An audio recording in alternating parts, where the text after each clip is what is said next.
Welcome everyone to At the Bar With podcast. Hope everybody had a good holiday. We have a special start to the show. Yeah, thank you, Gene, for waking everybody up. You're welcome. So we have some special guests that I was actually really looking forward to. So we have the singer from a band called Skywind from quite a few years ago. Yeah. Wally Joseph and his daughter Josie Niemiec. And so how are you guys doing? You know, how was the ride up here?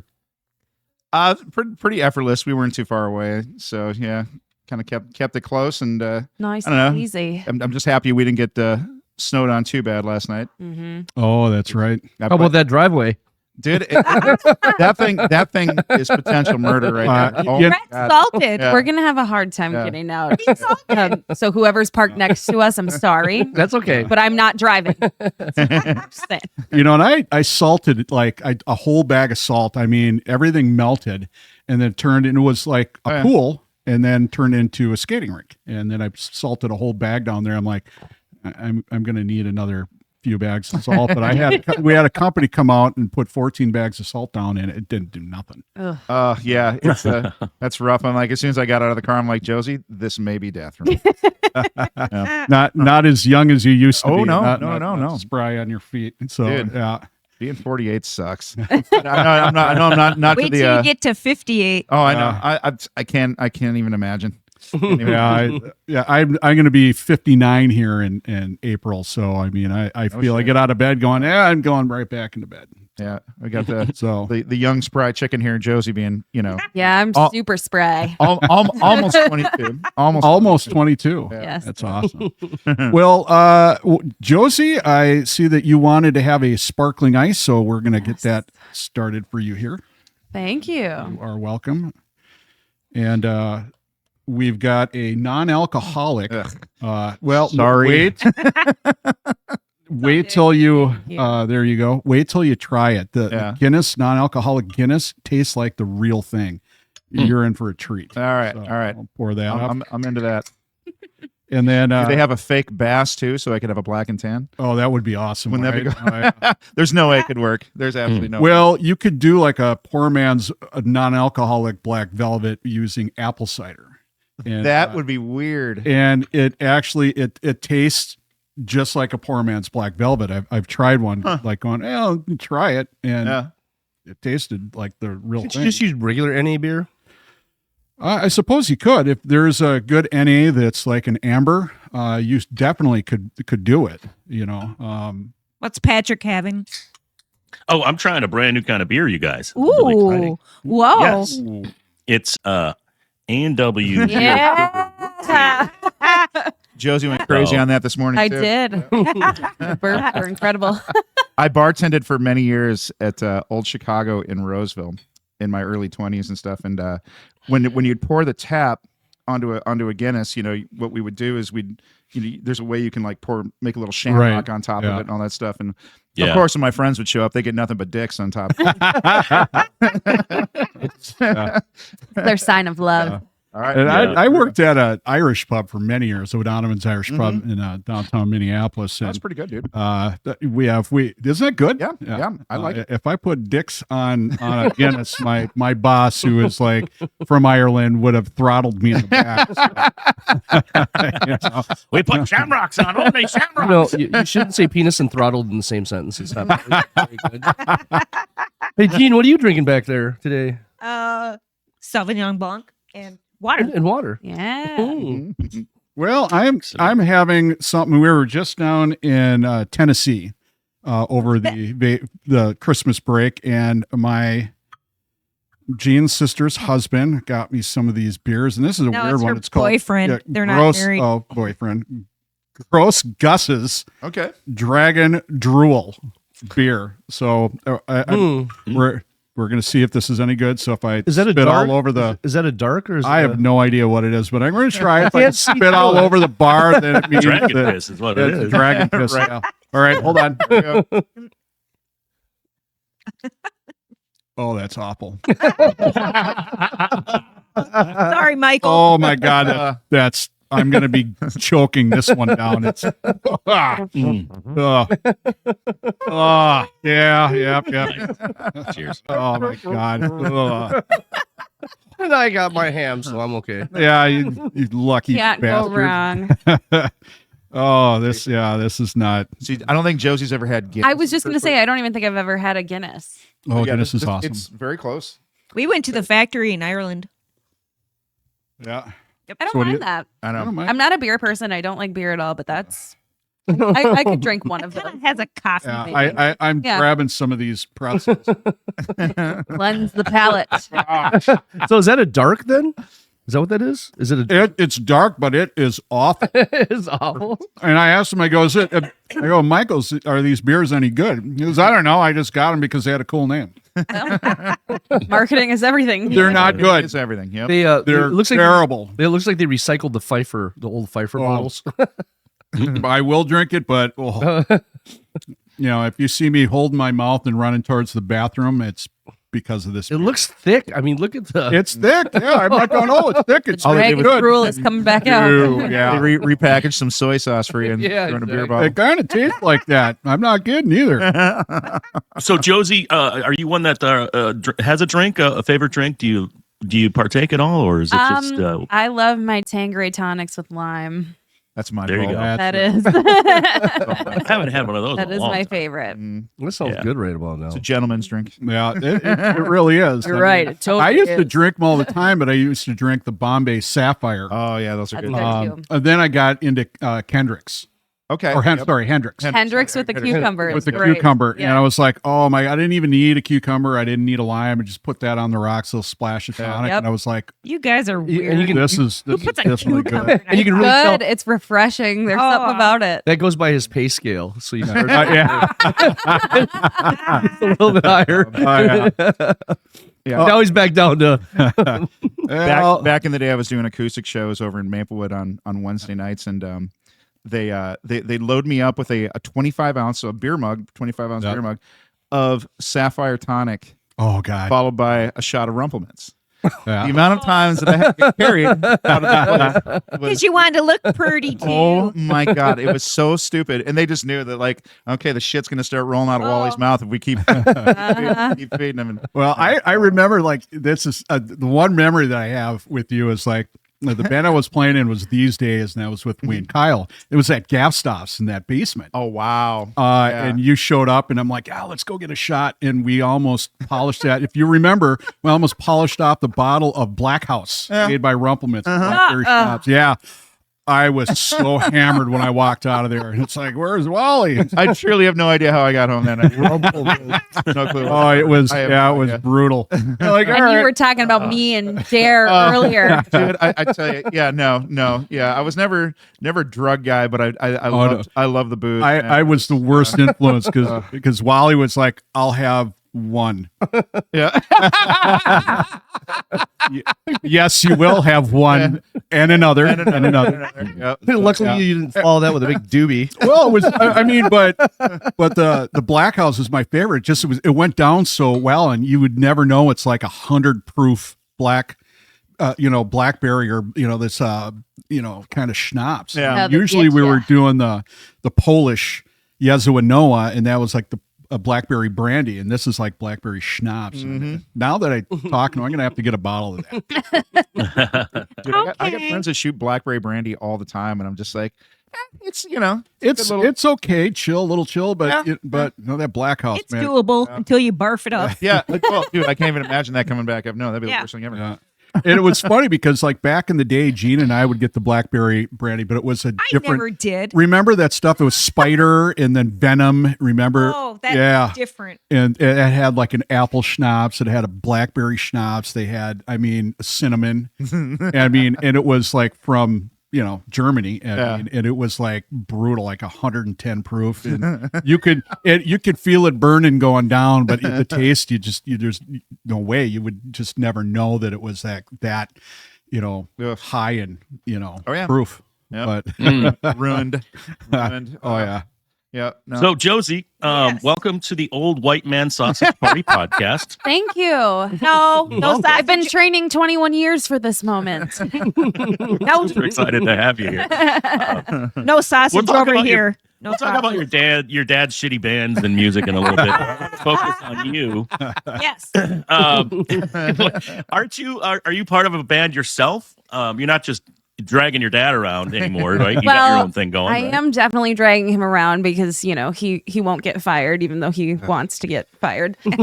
Bullets and Butterflies is our kind of baby. That's our main project right now. It's all original music. It's got some rock, it's some ambient vibe, a little bit of pop in there too. It kind of pulls from a lot of different places and genres. And yeah, we're just working our butts off with that.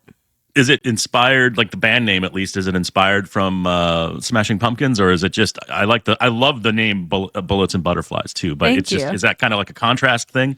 Yes, Kinda. actually. So, here's how it came to be, though. It's not because we're like huge Smashing Pumpkins fans. I don't even think I've maybe listened to the song. If I'm You're not being missing honest. much. Bullet with butterfly wings. Yeah, I Yes, can never yeah. even say the title right, which is actually how it came to be. So, Dan Dryden, who's in My Famous Friends with us, and his wife Wendy can never remember the titles of songs, and Dan can't hear. Oh, Well, it's funny you would say that because we've had people on the show here that have played with Dan Dryden, Steve Philbrook, Yep. Dave Oh, yeah. Gorman. Oh, yeah. So those guys. So it's kind of funny. I mean, the music industry is always like 6 degrees of separation Oh, yeah. from everybody. Yeah. So it's awesome. Yeah. And And we wish Gorman a healthy recovery. By the way, didn't mean to interrupt, but Oh, he yeah. just had like hernia surgery, so wow. I think he's out and recovering. But he had like a triple hernia thing going on or Ooh. something. I just saw him Yeah. on Facebook. I did. But Yeah. anyway, yeah, sorry. yeah, it is. Everyone's taking care of him. Sorry, He's in bed with a Gorman. big smile, going, "I'm the king." Thou shalt bring me alcohol.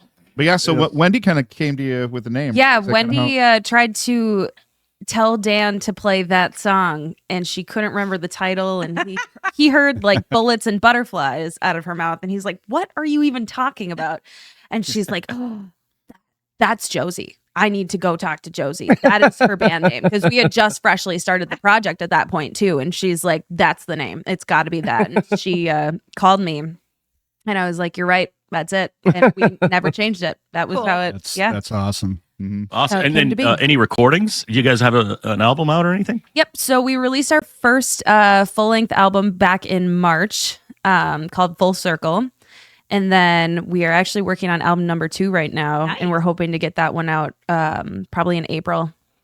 And what kind of genre is it? Is it more folky, storytelling, upbeat, poppy, rocky? You guys are all over the place. It's a rock record. It's rock. Yeah. Right. Okay. The first record definitely has more of the pop and ambient side to it, I would say, but these next couple songs that we're working on right now for this new record they're slammers for sure. Very rock. And I assume you have a professional vocal coach, not your dad. No, I'm just. I have to give him a lot of credit. Yes, no. He's a talented He singer. I love conditioned it. me from a young age. Ball busting. I love it. I love it. But do you have any like growling in there, or any kind of Oh, yeah. Courtney Love kind of going Oh, yeah. on, or no? Yeah, but it's like you don't. My own brand of it. Yeah. It's not your typical, like, there's a lot of shit, as you know, Patrick, that's just on the radar right now. It's like, when Slipknot started doing the screams on the radio and all that kind of stuff, like that was edgy, and that was something like, holy shit, they're actually like letting people do this, not just singing anymore. And then now it's so everywhere. And it seems like everybody's got a scream in every song, and it's just like, oh, okay, oh yeah, we've heard that, been there, done that. And Josie's just kind of, she's doing her own thing, and I'm really just from my, I sang my ass off when I was a kid and stuff, and in my early 20s and stuff. But I don't think I really figured out my voice and who I was till maybe like my mid 30s. And like in knowing what I can do. And Were you she's- in the shower doing that? No. Well, I mean, who doesn't? Well, that's But, that's probably how the growl came. It's like you threw your back and going, Yeah, I know. Reaching as I for get that older. shampoo bottle. But she's she's kind of figured it out herself, and she listens and she pays attention to things, and she'll be like, "Hey, Dad, what do you think about this delivery? What do you think about this?" And even when we're like, we just tracked a new song the other day, and we had her go through like several different kind of deliveries where she's not just being a singer, she's being a vocalist. You know what I'm saying? Like, Oh, yeah. like it's two different things. It's two different animals all the way. well, and it's awesome that you've got a great working relationship, because I mean, let's face it, most kids look at dad as like, you're a little bit of a square. What do you know? Yeah, I mean, but- I'm not gonna lie. We started off totally rocky. I was on the road all the Yeah. time. I was gone for 2-3 months at times and stuff, and that wears on you after a while. Because I mean, I have 3 daughters. Mhm. Josie being my oldest, and missing birthdays, missing holidays, missing Yeah. this relationship and stuff. So when she was little, I'd get off the road and we'd have some good times hanging out together. But then she knew I had to leave again, and it was kind of like, I hate you. Don't come back. Right. But seriously, and it just wore on my soul. It killed me. And then after a while, I was just like, I can't do this anymore. I can't miss this stuff. I'm missing these little girls grow up and be awesome. And but now that she's older, she's like, we've had conversations about it. She's like, I get it. She's like, I understand you were trying to go for it, and you had some success. You had some cool things happen. And she's like, now I want to do it. And I'm like, don't do it. you're out of your goddamn mind. Like, no, like, please no. And she's like, guess what? You're coming with me. Damn it. Well, that's good. Now, All over again. I haven't heard you sing or anything yet, but you remind me of a younger Taylor Momsen, if you know who that is. Thank you. I do. I do. Yeah, look out, Taylor. If great. you don't know, she actually was the star girl in the Grinch movie. Yeah. She was Cindy Lou Who, and then Cindy turned out to Lou. be. She was in Gossip Girl. Yeah. Yeah. Yeah, She's awesome, and she's back doing things now too. She did the whole recovery thing and everything, which is super great. And yeah, now they're back working on Is that stuff. someone I you think kind they of pattern your style after? Like, who influenced you? Like Taylor Momsen, Amy Lee, any of those things that you grew up with? I would say probably somebody that I pull the most from would be Lacey Sturm from Flyleaf, without the screaming. yep. Just like the way that she so comfortably delivers her voice, and that is just her. Like, she has an undeniable voice that when you hear it, that's Lacey Sturm. You don't mistake that for somebody else, so just finding kind of her own identity and her voice inspires me to also find my own. Yeah, and I love Flyleaf, and I appreciate what you're saying, and it's I just had something and I just went poof. 50 something. I was just going to ask you about something you just said, and it just went away. That's okay. I wanted to know about some stories. Like, you guys tour a lot together as father-daughter. Then, do you guys go far places? Do you just kind of stick to regional stuff? Currently kind of regional. We're actually expanding a little bit. Probably end up in Ohio for a few shows coming up here and stuff. Corn. What's that? Corn. Corn. See you tomorrow. Oh, you guys just drove through all that, didn't you? But No. We've Oh, got 2 cornfields. shows in Iowa coming up as well. yeah, I mean, it's with them. I'm kind of. I mean, there's a couple other people in the group too who are definitely seasoned, who have been there and done that and all that stuff. So she's got a powerhouse band behind her. But we're kind of like slow rolling it a little bit.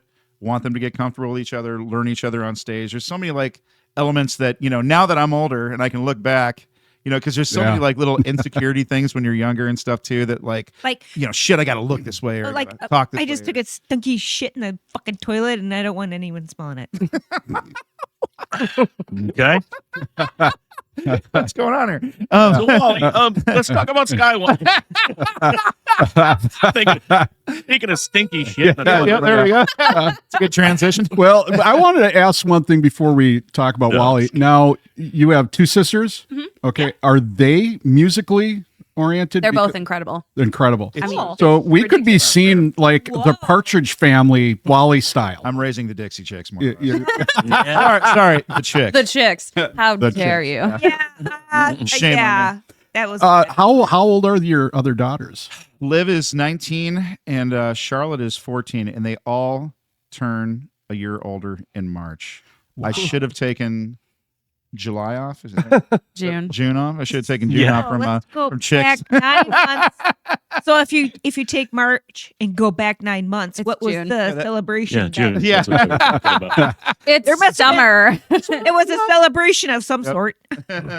It's Summer. summertime. Summer loving happens so fast. And when they're Summertime. together, they can be bullets, butterfly bullets and babes, right?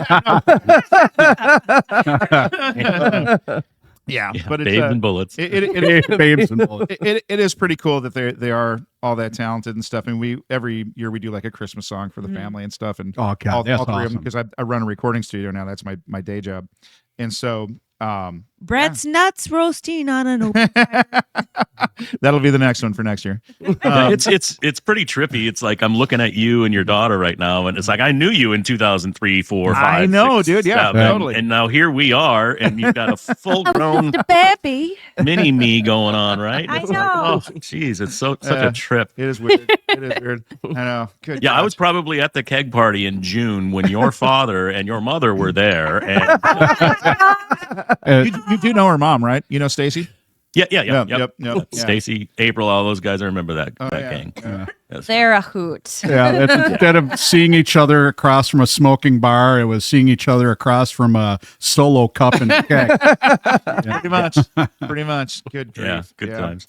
No, but it's funny because I still talk to a few people from back in the day and stuff. Like Greg Moog is Yes, always Greg's always over he's at hilarious. We love at the Greg. studio, and He's hilarious. he is a character. He's a walking cartoon character, and I can't wait to hear the shit that rolls out of his mouth after. I mean, it's consistent. It's He's very. going to be a comedian.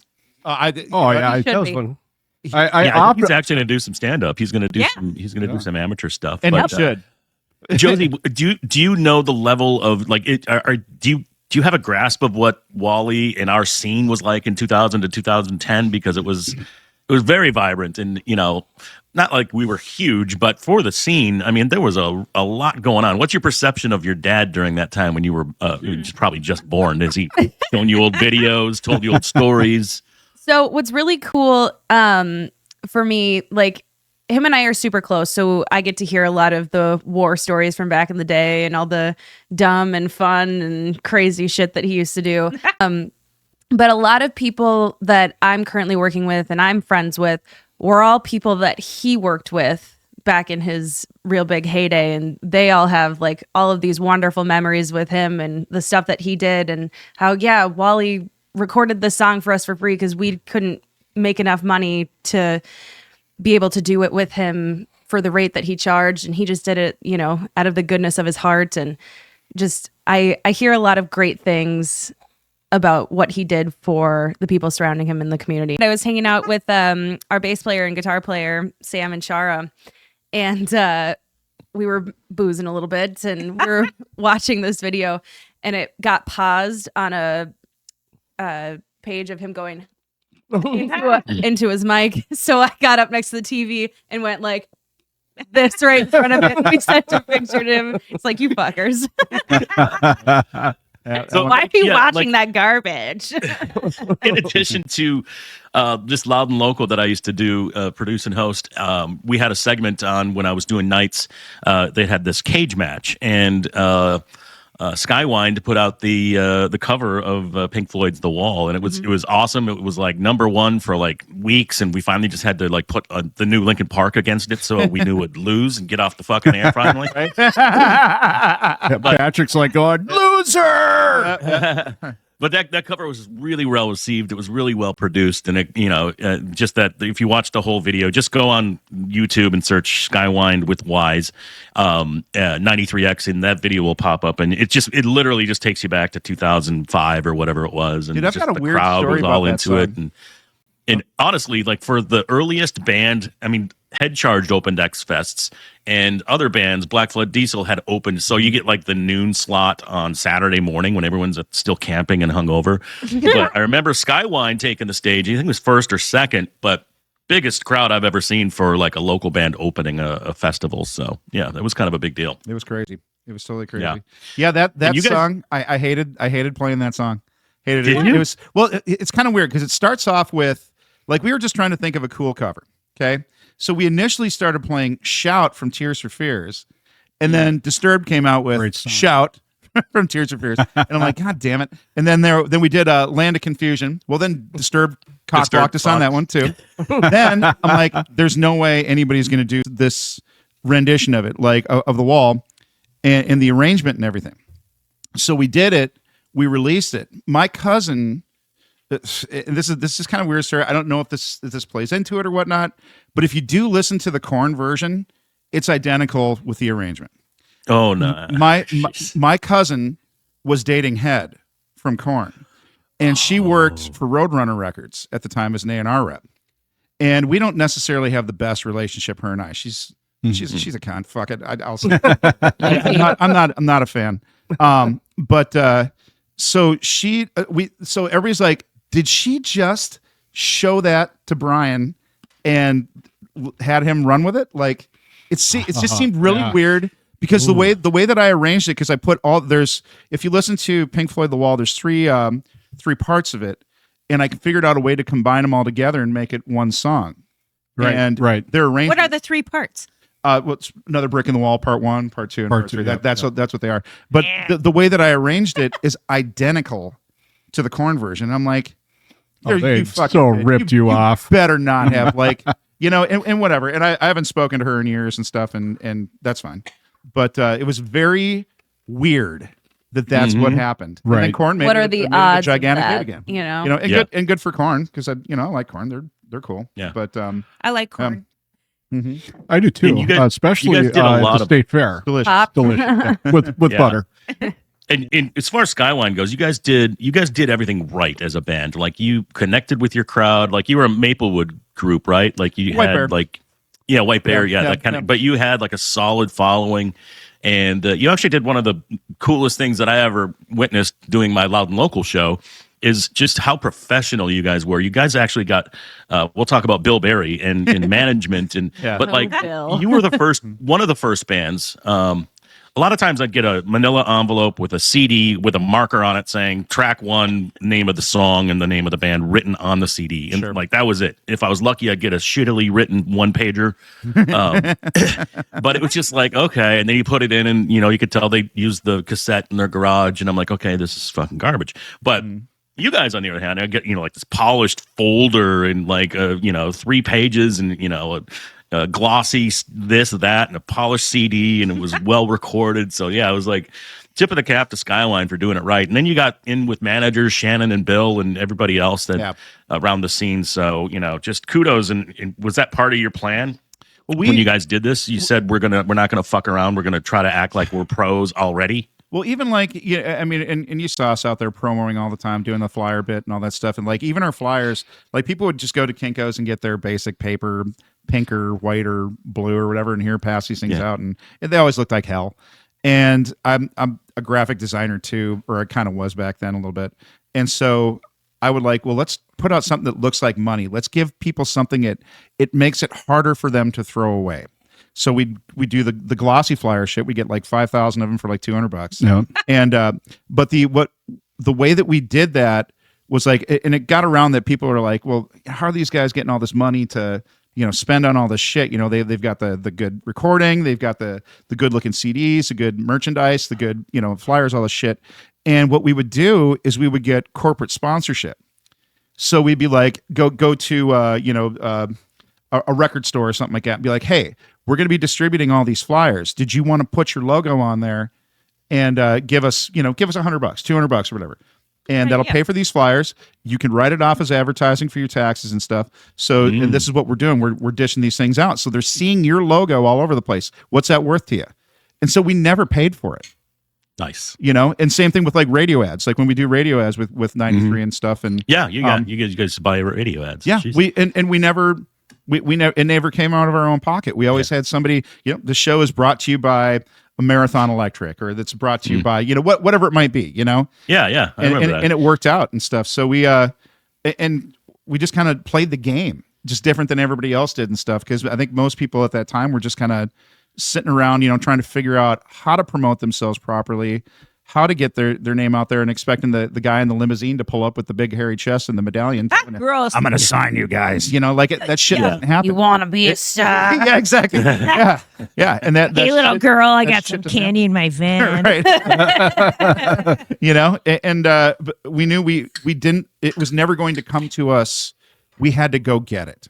And I think that's you know, and that's kind of what led to our relationship, our relationship with Rick Rubin and even Jason Flom from Atlantic and stuff. Like that's kind of how all these things kind of started happening. Is it happened really fast. It was really weird, dude. And I think you even got contacted on it too, right, Patrick? I think you even got phone calls like who's blowing up in your scene right now? What are I people doing? There was a guy from New York, I can't remember, but yeah, he used to call, and yeah, I would say like at the moment, like because he wasn't looking for the next, Slipknot, he was looking for the next, listenable, consumable rock band, and I'm like, okay, you got like Down and Above, you got Skywind, you've got, a few Sunset of these Black, others. freaking, I mean, yeah, the list goes on, man. Yeah, Josie, it was such a cool scene. Just like it seemed like every weekend you could go out and somebody kick ass was playing. Oh, it It'd be nice totally if that was. still the case. So much fun. It totally was. I mean, because I remember when I first met you, I was working at TGI Fridays. And, remember Eric Day from Black Blood Diesel. So I worked with him. And man, we would get off work and there was always one of our friends playing, like within walking distance. It was great. And it was absolutely fantastic. And I loved it. I mean, I got all my tips, $5, literally $5 to go in and see a great show and have so much fun. Yeah. And, I miss those days. Now it's like you look at the city pages and you try to find who's playing. It's like, who's that? There's nothing. Yeah, Josie, what's it like? What's it like playing out in Minneapolis, St. Paul, St. Cloud, whatever? Now I won't play. We don't play in Minneapolis and Minneapolis and St. Paul, really Very ever. smart. We played at Day Block Brewing, which was fun. That was a great day. That was actually it was called 400 Fest because it was a bunch of the bands that used to play at the 400 bar back in the day that put it on, which was really cool. But that was a daytime show. It was a daytime show. I don't want to go. I rarely go to venues out there even to just watch another show. I don't want to get shot. I don't want to get kidnapped. I cannot go by myself downtown. I don't. Oh, I wouldn't. I wouldn't. That's what's different. I would say I don't no. either. I Completely mean, different now. Yeah. It was safe. 17 years in public safety, 12 years, and most of those 12 years in Minneapolis, and all of them 12 years Minneapolis and St. Paul. But I would tell people, don't come down here unless you have to. The only time that Go to the Orpheum, get home by 10. Like, Yeah, don't fuck around. Literally. and Go the to your thing is, play and then go home. but the only time it was safe when they had what they called safe streets. And I remember when they had the Hennepin County, they had State Patrol, they had Minneapolis, they had Metro Transit, they had, literally, suburban departments down there. And every corner had at least, 4 to 6 cops on every corner. And the horses. And nothing, and the horses patrol. too. Yeah, the horse patrol, and nothing happened. But then people knew that it's FAFO. They knew if you fuck around, you're going to find out. Yep. And nobody screwed up. And now, oh my, people just They don't don't do that anymore. They don't care. It's They just finding don't out. care. You don't even have to fuck around. Yeah. Yeah. Literally. And it sucks because there are still some cool venues down there. But There it's not, are, but yeah. but it's not the same as it was back then, where Live Nation and iHeartRadio, all that shit, they've bought up everything. And so it's really kind of pushed the local scene out. Yeah. So if you do have, you might have the most kick-ass band in the world, but nobody's going to hear about it. You got to figure out a different way to market yourself. So then maybe somebody from Live Nation might take notice of you to put you and in even their venue and shit. It's just, it sucks. playing at like 7th Street Entry, if you get allowed to play there, Yeah.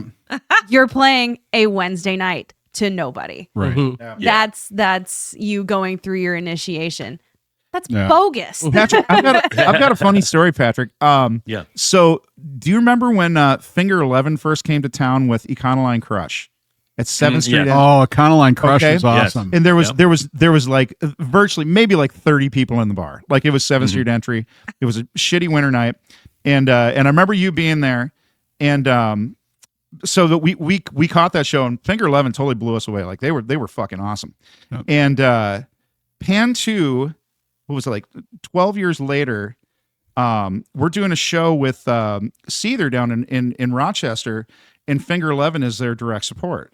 And so after the show, I end up running into the guys, and I start talking to them like, hey, this is really freaking weird for us and stuff like that, because we actually saw you at the show in Minneapolis at a place called 7th Street Entry, and they're like, oh no, like that was the worst thing ever. Like, yeah, they're like, yeah, there was like 15 people there and stuff, and I'm like, dude, but you don't understand. Like, it was so cool for us, and now here we are rocking with you. You know, we'd known the Seether guys forever and stuff like that, so that wasn't a big thing. But for us, Finger 11, like they're incredible, and it was so cool to like just like we got hammered together after that and just started kind of shooting the shit. Like, it was a good icebreaker to be like, dude, I saw you guys in front of fucking nobody. Now there's 3,000 people out here to check out the show and stuff. Man, it was pretty cool. A similar story. I was doing overnights, and I got this new track, and they'd always start the newer stuff like between midnight and 6, and then then it would graduate into nighttime, and then if it was a hit, they'd program it in the daytime. Sure. So there was this band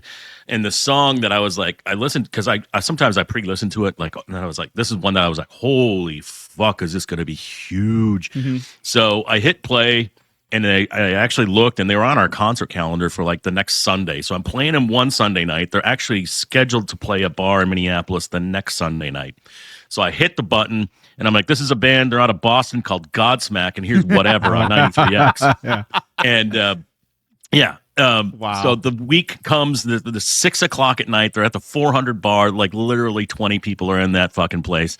And I got invited downstairs because I was talking to them about hockey, and they're Boston guys. They're like, oh, the fucking Bruins this year, they're just fucking and I'm just like talking about, Minnesota lost a team, but we're getting one. It's like, that's bullshit. They shouldn't take hockey out of Minnesota. That's fucking. So it was like, I kind of bonded with Godsmack. Nice. And then years later, I see him. And I'm like, hey, Sully. I was the guy with the mohawk at the 400 bar in Minneapolis. He's like, oh, fuck yeah, I remember you, man. Fuck yeah. So, you can see a lot of cool shit on the front end at a dive bar on a Sunday night sometimes. But, it's amazing. Yeah. It's amazing. But all that shit's gone away, though. Yeah. Like, it's just not, it just sucks right now. It's just, and I feel bad for Andy. There's and the only venue that you have nowadays is social media. I mean, that's if you're going to make it, you got to do some sort of social media blitz, and you have to just keep doing it. Otherwise, nobody watches, nobody cares. And it's different. It's like when Stacy and I went and saw Montoya's Machine. Do you remember that, Stacy? Yep. I produced that record. Oh, you did? Yeah. Oh, man. Oh my God. It's awesome. Thank you. So, we went and saw Jared. Stacy and I went and saw Jared at Dayblock. And even that little venue, it reminded me of, remember Ryan's Corner? Absolutely. It reminded me of that. Just kind of a little, it's an upscale shithole. Yeah. But it's still, it's like, here's the stage. It's over in the corner. And I remember playing at Ryan's. Remember that pole right in the middle? Fucking worst. I crashed one of my. I tried to. I was drunk one night and put my guitar right into the pole and damn near broke my guitar. Yeah. But it's just kind of that little hole in the wall, fun atmosphere, and we had a great time. I mean, and Montoya's Machine is. I was. Like, Rich is playing bass in that, right? He is playing bass in that. Yes, he is. Yeah, which is I saw the video. I was like, weird to fuck see. Is he doing? Yeah. Jared's on drums. He's playing bass. I'm like, what the? I don't remember him that way. Yeah, whatever. He's still got the faces. He's still making the faces. So the head things and all that. Kind of stuff. He was wearing the wife beater and the cowboy hat. Oh my God! Yeah. So was that Jared? Yeah, it was Jared. We go down there to see him. That's right. And Jared comes walking out, and he's wearing like literally the wife beater, cowboy hat, cowboy buckle, and handlebar mustache. Handlebar mustache, and I'm like going, you should be happy. You're 3 blocks down. Exactly. Are village people cover our band too, or what's going on? We love Jared. He didn't know earlier. And Jared is made up, by the way. Yeah, Jared's great. I was just on Jared's podcast we love you, on Jared. Thursday, and we absolutely love Jared. Yep. Jared's just kind of this quirky, idiot savant that just he's a freaking genius. Compliment. That's a compliment. He's like low key. You wouldn't think that the guy's got the talent that he does. IQ. Well, you got a guy that plays close. drums He's close. and guitar is probably equally as good, better than like 90% of the people out there. He can produce stuff. He puts things together and produces. I mean, the way his brain works, it's like it's not, a normal Very person tricky, would yep. never be able to do all the things this guy. That motor keeps running, running. That. Oh, absolutely. I will say this though: you watch a Jared Singer podcast, and you're going to find out more about Jared than you're going to find out about. Which is funny because I watched your podcast with him before he came on just to kind of look at it, and I'm like, yeah, well. And then when I went on his podcast, I was prepared to. Oh, okay, cool. Yeah. and we talked more about like what is a police officer and what's going on in Minneapolis and that stuff. But are there more? Are there members in the Bullets and the Butterfly Wings with babes and bitches, or is it just you two? So it's us no, I'm sorry. two. We've got Is it you two? AJ Sugar and Chris Shara from formerly from Vaudeville, who play bass and lead guitar for us, and then Chris Morley from Cold Kingdom is our drummer. wow, you got some. I remember Cold Kingdom. I played Cold Kingdom on Loud and Local. Yeah. back in the day. Yeah. The band is a powerhouse. It's nobody sucks. I am blessed. I am very blessed. Now, Wally, did you have a hand in putting this together for your daughter, or not at does all. your daughter like head I hunt think she's people and leading getting the it? front there. I know. Right? She's recruiting all the old She's running guys. the show. Well, I had to find a good, Josie lived in Buffalo, Minnesota for most of her life. And so there's really not much of a talent pool out there for musicians and stuff. So initially the group started off with her and her sister, Olivia. And so it was both those two and me. So we wanted kind of just a little project that we could do, the three of us and stuff, because Liv's incredible. She's girl's great. voice is, she'll make you cry your freaking eyes out. She's so good. Make me cry. And it's Right. Are you guys gonna sing it's amazing. or play? Well, I did talk to Josie and Wally earlier, and we'll get them to do a song at the end of the podcast, which I can't wait to hear. So how does the daddy-daughter dynamic work at a show? And your beautiful daughter is there, and are there boy fans that are kind of Oh, I've actually had more problems with girl fans, believe it or not. Oh, Yeah. Not my taste. So what Not my you're taste. what you're Let me saying? clarify that. Yeah. no. Now, do you have to beat girls off your dad, or Like, get them out of here, take the believe. guitar and swing it at Or them? Or does he have to beat the girls Well- off of her? Here's the thing. I have this. I'm a generally very smiley person. When the smile goes away, it can be a little off-putting and scary. I've seen her get death stares. Like Oh my gosh. I'll walk I down a should be dark off alley. putting. Oh yeah, you and Gene would get along great because there'd be smiles, and the smiles gone, it'd be people would be running the other way. Yeah. Oh yeah. But there have been some times where there have been, some chicks that I'm just Yeah. the whole time while they're you talking. need to hire this guy to be your bouncer because this guy, as Stacy- unassuming as he may look, is probably one of the. Stacy can kick like 500 people. Yeah, I mean, if I got in a rumble with Stacy, all you would see is my bare butt hauling ass the other way. I love it. I love it. No, but it's like Josie gets approached by the guys and all that stuff all the time, and I never interfere. And half the time, people don't even know that we're father daughter, which I let her do her thing. I don't want to be that helicopter. Be the good parent. dad. Oh my You've been a God! good dad. And she needs to learn for herself too. That's right. How to fend off somebody who's maybe being an asshole. Yep. Kick him in the balls. Yep. Exactly. If somebody's got some issues, and don't get me wrong, I'm watching. Yeah. I'm watching. And most of the time that stuff is happening is when we're doing My Famous Friends. I was gonna say I've never had anybody try and do anything at a Bullets show. No. Never. It's Yeah. only the cover band stuff when we're playing in some divier. Yeah. spots. That's My Famous Friends is the band that we have with Dan Dryden. And Dan Dryden is a brawler, as people know. Oh, it's like if you, I can't you know? there's stories. Yeah. There are Oh, stories. yeah. Oh yeah, dude, he's got a hamburger hand because he's been in so many fights that it doesn't, like, the bone structure is so screwed up it looks like a mitt. Like it's really, really weird. And we call it the hamburger hand. Yeah, Stacy. No, Stacy's your guy because Stacy, he's a security guy. He's been MP, and he's does the I forget your martial artist genre, but he does a lot of that stuff. So he could probably teach you. Stacy, you wanted to ask. I think you were curious if they do anything outside of music. Like, what's a father-daughter activity that you guys would do, or is it just all music? Like, do you have a certain common interests or hobbies or anything like that? I mean, other than music, I mean, it's maybe kind of our all life. music. Like That's that's just kind of like we eat, sleep, and breathe it. Like we are incredibly dedicated. Whether it's Peanut butter and jelly. yeah, Are you guys writing music? Are you guys write the songs yeah. together? So we write together, we record together. I'm actually stepping into some roles at the studio as well, as an A&R rep, and then I'm going to learn engineering, production, all the things. So Wow. we've got that going on. I mean, everything with Bullets. We play shows together every Don't weekend. invite Brett. He's got anger management problems. He does. Wow.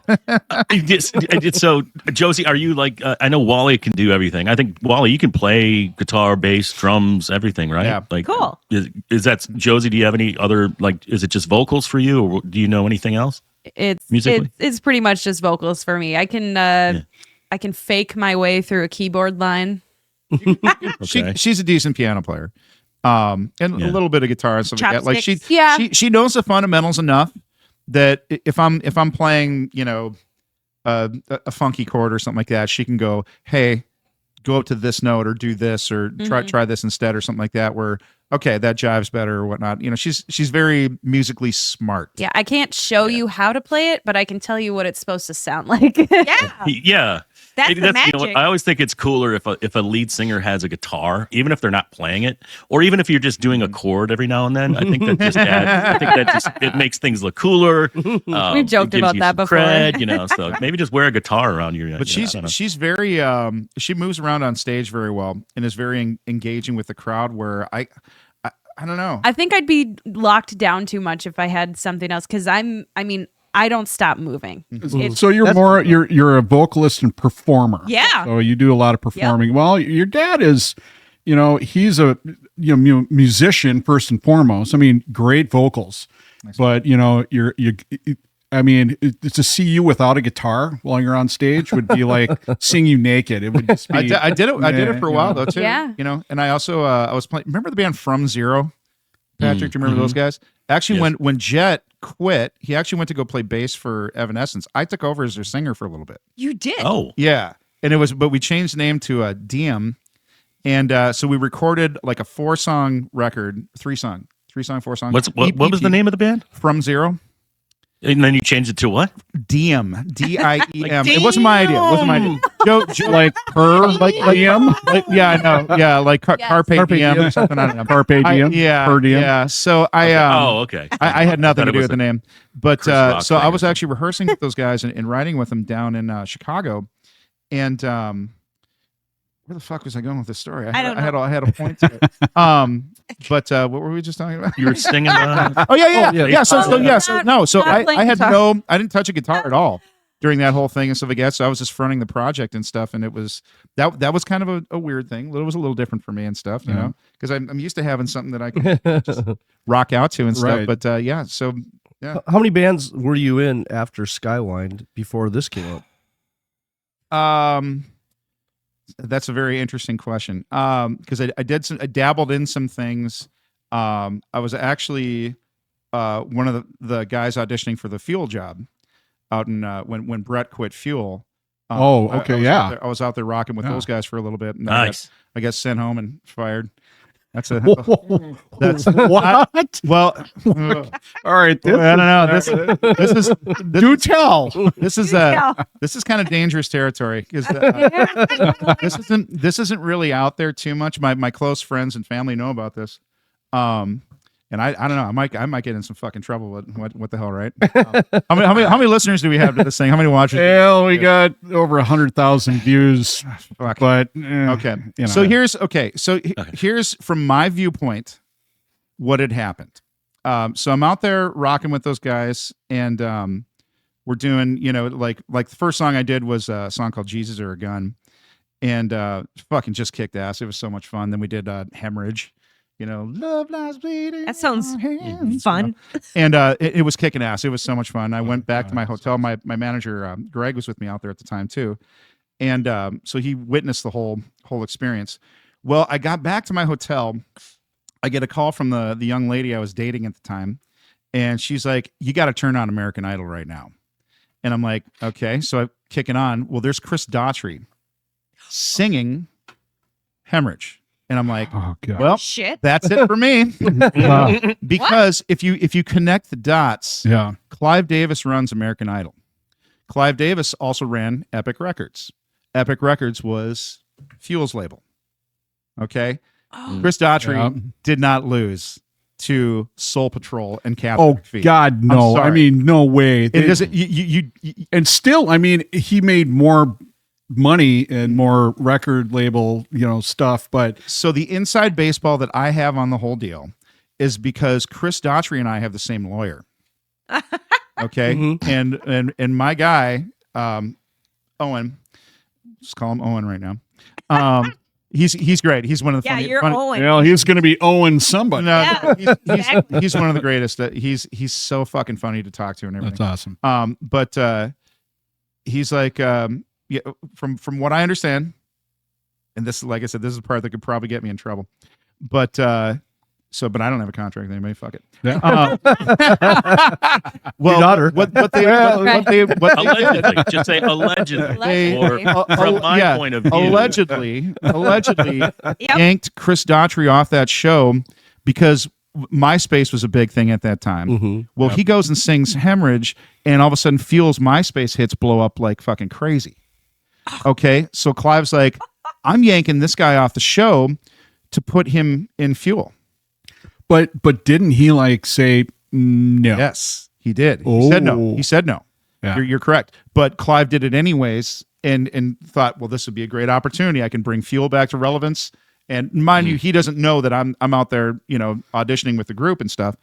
And so next day I get sent home, and they, according to my lawyer, he's just like, this is what's going down. And more or less, so the conversation ended up being my lawyer having the talk with Clive, going, guess what? You just sent my guy home to bring in my other guy to front your stupid band. And guess what? He's not doing a record with your band. And if you don't like it, we're going to expose your show for being a complete fucking fraud. Yeah. This is not America votes Right. for this Right. for this band. Yeah. And, or for Well, this I for could've this told him person. that, but- Oh. And yeah, so the whole thing, yeah, of course, yeah, the whole thing is just we're music, we're music business people, so we know that. But the Yeah. average person, yeah, in the America average wouldn't person know. has no idea. They think they're actually voting for somebody who makes sense. They know who they want. Yeah. They all know who they want. Exactly. Kat Perkins got, she got fucked in the whole thing too. Oh, and yeah. Stuff where, Yeah, it- Jordas was on there, and it's like they know. So Wally, all I got to say about that story, and I mean this from my heart, and I just want this to be a real serious moment. I feel complete bullshit coming up, but go ahead. Because trying out for the Fuel lead singer position, I get it. Yeah. Because here's the thing. All that shimmers in this world is sure to fade away. Exactly. Exactly. I wish I had that drum. Right. So Josie, when was the first time you ever performed on stage? But the first time you've performed? When she was like 2. I would. Well, he brought me out on stage quite a few times when I was a baby. Like Bebe. when I was a baby. My first show that I ever watched him play, and I was probably still in diapers, I'm assuming, was when you guys played with Flyleaf, which ended up is my favorite band now. which I'm is a crazy. big kid now. So he pulled me out on stage for that one. So I was probably 1. Which sucked, mind you, because we're up there raging, we're having a kick-ass show, and Josie's on the side of the stage, and she's jumping up and down. She got the Cindy Lou Who hair and all that kind of stuff, and so pretty much the entire audience, packed house at Myth, all their attention is focused on her. So it doesn't matter what we're doing course. now. Like, Yeah. Well, look at her. Steal the Come on. show. yeah, everybody's just completely eating her up. Yeah. From it was all downhill from there. But actually performing, would it have been Charlotte's benefit show? I'd say so. Yeah. I think so. Because I don't think, well, I did a lot of acting and plays as a kid. But I don't think that would have been before her benefit. Because I was 7, 8, maybe. Born performer. Yeah. Yeah, Musicals. Yeah. Yeah, because cool. this guy right here is he's a jack of all trades. Stacy, he plays guitar, he sings, he acts, he's a martial artist. Is there anything you don't do? Somersault. You could probably do those too, right? Grow hair. I don't.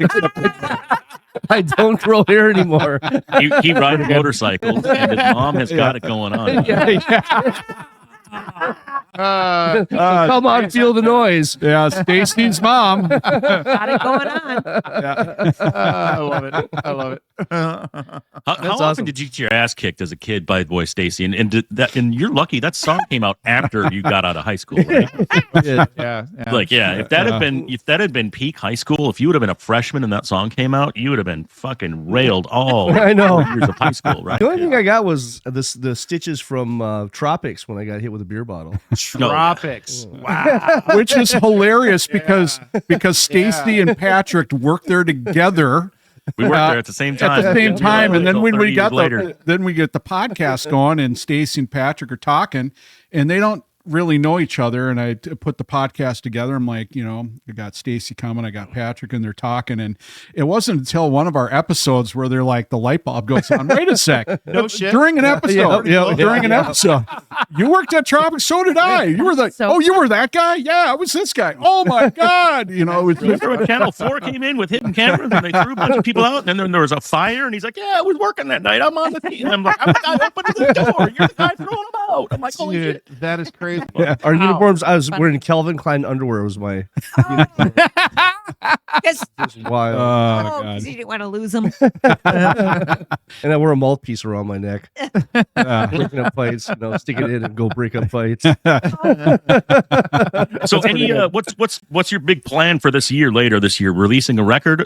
Is there a date or a goal there, or is it just when you feel it's ready, it's ready? I think we're shooting for April, but we're not going to rush anything if it's not ready. We won't put out anything. April 16th, Brett's birthday. No, that's the 6th. Thanks, wife. Wow. That's not the first. Well, it's not the first time Nope. she's ever forgotten my Nope. birthday. Love it. Okay, Love it. just so Nope. you know. He's like, involved hey, here. Gene, is there something you want to tell me today? And I'm like, She's I like- don't know. What are you? Who What? remembers the anniversaries? And then Yeah, he you goes, forgot. I do. my birthday, and I go, oh, sorry.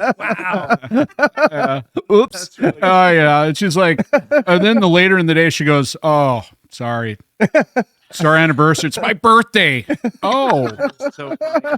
That is so freaking. Wasn't your birthday last week? I don't know how many years have we been married. oh God. Let's see. We got married in 1997. Really? Yeah, that's a long it? time. That ago. is. That's really That's cool. it. Did you see how he said long? Really? Yeah. Is it really? Did you see how he said long? It's a long. long? It's kind of like that joke. It's we've been married for 77 years. Like, how is that possible? Well, it's dog years because you're a bitch. like Gilbert Gottfried. I'm in hell. That's so funny. You're dead meat. after this. Goodness. Oh, I'm always dead meat. Doesn't Pretty good. matter. That's pretty good. And you guys need to play the state fair or something. Wouldn't that be cool? Play a beer Oh, garden? yeah. Be fun. It's. I don't That'd know be if they're fun. really that kind of a group. Like there's a Yeah. lot of live show kind of stuff that goes into it where, like we're not just going up there just to play the instruments. There's like there's a purpose. lot of visual stuff going on and whatnot, and it's like it has a look, it has a show. We're and that's another thing too. I mean, Patrick, you saw us back. You don't want to play the state fair. It's too Yeah. hot. And she's gonna sweat her ass off. We're Sweaty and Screw that. and stinky and- we've done that with My Famous Friends with Dan. But like for what Bullets is about, it's more of that. It's more theatrical than that, I guess. Yeah. Does that make sense? Yes. yeah, You know, absolutely. What about Route? Would that be your type of venue? Route 47. Yeah. We've played there, but we will never play there. No. Oh, really? Yeah. Really? Yeah, yeah. Just, Is that because We're not allowed to play those. Oh, Oh. Yeah. We get Uh-oh. 86. Somebody got Yeah. bravo. oh, Did Did so Josie have do one of tell. those not smiling moments? Josie. kind of, yeah, yeah. Look at how innocent she looks. I don't want to go into too much No. detail on this, Yeah. but there's some weird Yeah. policy things that they have there Mhm. that don't make any sense, especially if you want to kill a local scene in original bands and all that kind of stuff. That's if how you you want, do if it. you really want to screw with them, they did some things that Yeah. like, why would you do that? And so her and I actually called it out on stage one night doing an acoustic show. Like, Oh. and it was just very tongue in cheek at first, and then Josie kind of went taters on the whole thing and stuff, and like. Good. If I And, believe in something strong enough, I probably, Yeah. sometimes I, And there happened to girl. be a couple employees in the audience Ooh. that went right to the owners Oh, and were like, God. And I is went to what- high school with said. the owners. I Brad know and them. Yeah. Brad and Kathy, yeah. And I and personally, I mean, I don't have a problem with them personally. I just don't like the way they run business, and that's just my take.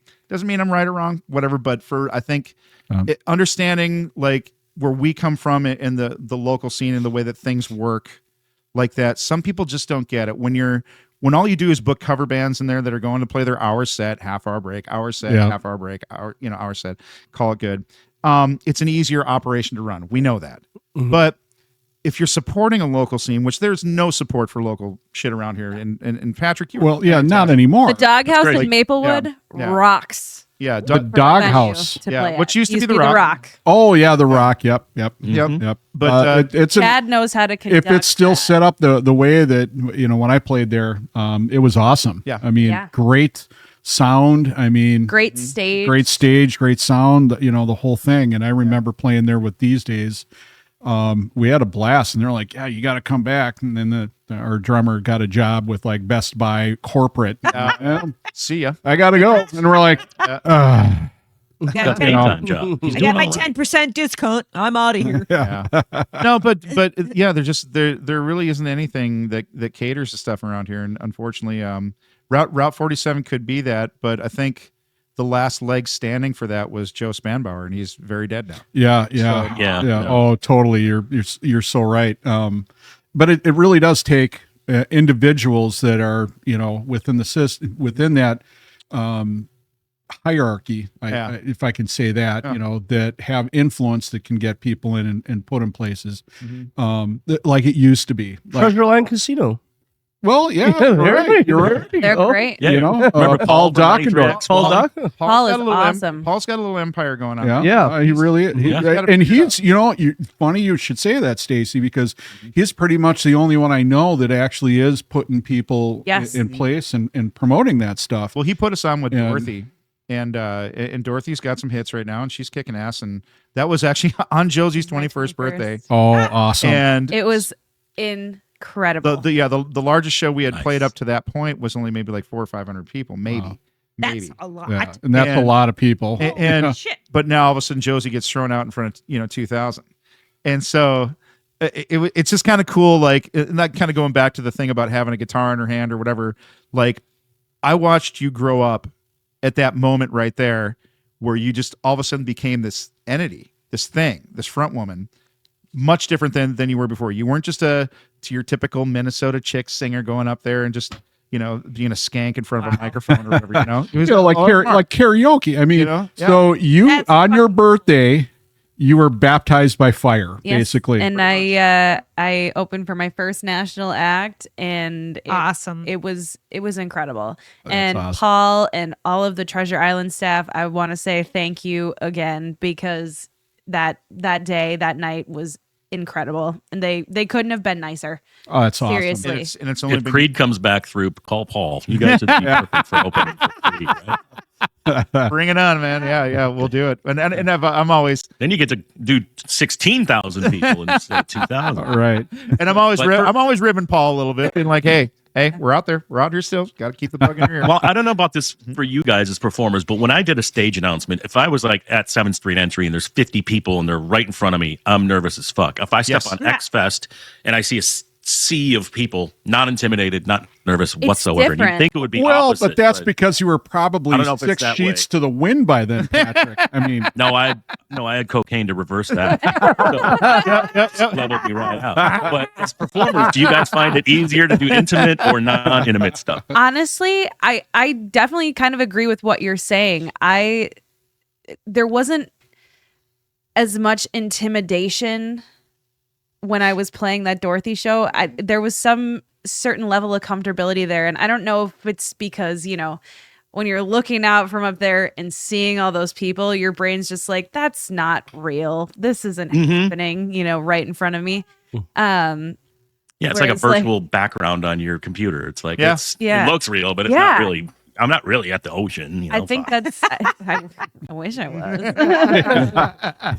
I am at the ocean. Yes, really. And then you take water and splash in your face. But yeah, it is tougher to hold a group of 50 people. Yeah. Than it is 500, 5,000. Yeah, because if you're 45 seconds into your song, you can start hear the beard clanging and the people talking in the back, and then you're like, okay, we've lost them. Yeah. You know when they're not paying attention, and that's a ego check for sure. What's that venue on campus that we went to see? What's that? What's that venue on campus? Oh, that was the Varsity Theater. Varsity Theater. Yeah. You play there? Yeah. Place to kick ass. That's we haven't played there yet. That's a neat place. I really I thought it was cool. I mean, the acoustics weren't great, but the overall experience. We went and saw Jeffrey Tate. Yep. That was there, and it was incredible. I mean, and even that he's like what, close 66? Yeah, it must be. Yeah, closer to 70 than he is 60. And this guy is hitting it. His pipes were like, are you kidding me? Yeah, good show, dude. It's a fun room. I just like the overall climate, the look, cool. the look. Oh my god, it's like I like it. Yeah, yeah. I saw the most packed I've seen it was for actually Fair to Midland. I love that band. Oh yeah. Pablo's got a big boner for Fair to Midland, and then I saw ours there, Jimmy Necco, if you guys know who that is, and there was like 30. But it was actually I thought the 30 people show was actually much cooler because he was engaged with all of us, and there's a couple songs that they have where it's just a big sing along, like in the whole room just kind of came alive, and it was really cool, like spiritual vibe, like it was awesome. See, that's cool. I mean, when the last time that I played at the Rock, the band that I was in these days at the Rock, the whole staff, like the working staff, they're rocking out, and then there's 6 people at the bar doing this. Yeah. You always have a couple of not even looking at us, and Who's we're like, that band, the indie rock band Myra? Do you like Myrath. Myrath? Have you heard of them? I'm going to tell you, this is Lance King. Oh, I know Lance King. Oh yeah. Produced these guys until they got kind of outgrew him. Okay. If you can believe a band outgrowing, Nightmare Records. But when he was on the show, he goes, yeah, you got to listen to these guys. And we listened to it, and I was like, jaw drop, like, how did I not know who these guys were? Yeah. Just incredible. Just technically. What's the name of that song? You I trust yourself or what? Something like that. I don't recall, but Myrath. Myrath. Okay. It's kind of almost like Tamil India. Okay. Metal. Yeah. It's really weird, but super cool. But the technical stuff is incredible. That's pretty cool. Yeah. It's what was that technical band that do you remember, Patrick? That back in the 80s, super technical. God, I can't remember the name of the band. As a metal group? Yeah. A local group or no, it was like nationwide, but I can't remember the name of the band. But like industrial metal? No, it was like more very technical, very clean metal. I'll think of it. I'll have to think of it later. I was actually looking at my phone, Googling Fair to Midland songs because I know I was like, and then I heard Dance of the Manatee. I'm like, that's one we played at 93X back in the day. But yeah. I love the band. Yeah, great. They did the song "Pull Me Under." Oh, Dream Oh, Theater. Dream Theater. Yeah. There, thank you. Yeah. Yes. Eh, Thank you. no, but it's like Dream Theater with an India feel to it. It's- Weird. Yeah, Okay. really weird. Indie but- rock. Yeah. Huh. Yeah, I've heard yeah, stuff yeah. like that. Now, do you guys have a favorite place to play, or that you've had? What was your favorite place to go to? Treasure Island. Are you hearing us, Paul? Oh, that's what you want. You're looking forward to going, right? Oh yeah, Um, that was. What about a dream Amazing. venue? I'm gonna guess First Avenue. dude, I tell you what Fair though, enough. man. I've been lucky enough to play all over the country. I've played CBGBs. I've played all the House of Blues. I've played the Seriously, you played CBGBs? Mhm. Holy Yeah. shit. The fuck is that? and That's a club in New York that is just, Oh. it makes First Avenue look like, bunkers. I tell you what though, man, that place, CBGBs before it shut down, it was so dirty, and so the whole Yeah. there you don't know if there's paint on the walls because it's all band stickers. Yeah. Like, and you kind of yeah. feel like, well, I remember being on the stage and I looked down and there's like this hole, and you could actually see the floor down below you. But what was even more fucked up is I could see the floor down below that. Like, it was Like the floor's bowing. It's like this. and Yeah, you really dude. stick to it as you're walking. it made me incredibly nervous in the bathroom there. Oh, It was so gross. funny because I brought my producer Carl out there to come to the show and actually mix our show. And like you walk in the bathroom and it's this line of urinals. And then at the very end of the bathroom is literally a throne, but it's a toilet. And so if you got a shit, Oh my, you're shitting in front. fuck, there's no door, there's no nothing. And Carl, Oh, wait. Was it a hot Carl? dude, I wasn't able to bear witness to it, but he's like, he calls me downstairs. He's like, hey, give me for a second. And if you know Carl's very just kind of like, hey guy, what's going on? He's got this very kind of weird demeanor about him.